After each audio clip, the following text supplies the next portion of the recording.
They were civilized. Yeah. Right. Because we had this historical narrative where we've been told for years that the Native Americans were exterminated and murdered by the good Christians. And the Africans were enslaved because we were heathens by people of good faith. So people who enslaved folks, history tells us, this history, they were the good folks.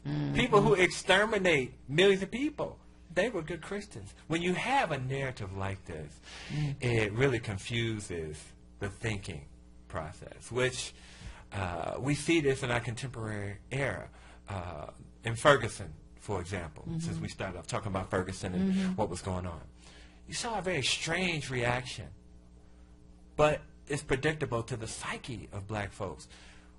We told Ferguson and this world that since law enforcement are routinely killing our children, that we're going to punish them.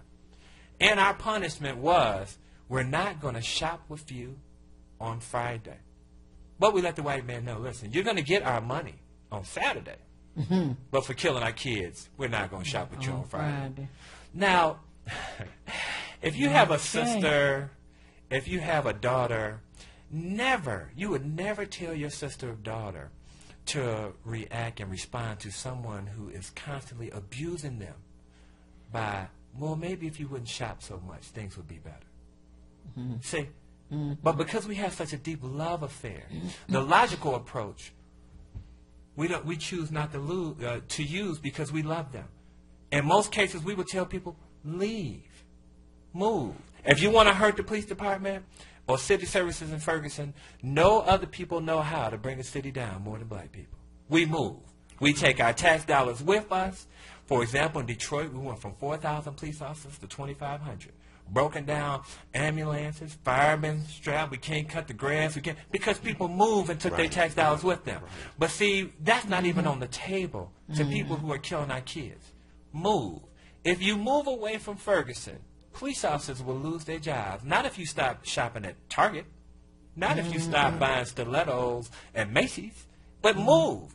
But the idea of moving away from people who we have a love affair with, you see, only someone who is irrational thinks about staying in a situation that is so violent and so destructive. You see, you have to be in a love, you're operating off of emotions. But nowhere ever would you ever tell somebody, you can resolve this by not shopping. No, you tell people to leave that situation. Move from that situation. Bible didn't say, hey, okay, maybe you can stay there with Pharaoh. Maybe he'll give you another chance. No, leave. During Nazi Germany, the Jews would say, well, maybe they won't put us in the ovens again. Nuh-uh. We are leaving this place. Nobody says we should stay there. And ironically, the blacks in Ferguson, unfortunately, the integration fantasy to a great extent, you find the blacks in Ferguson asking for the very things that they just left. Now, they left and followed white folks. White flight left St. Louis, went to Ferguson. Blacks followed them. The blacks in St. Louis, they had black representation. They had black council people.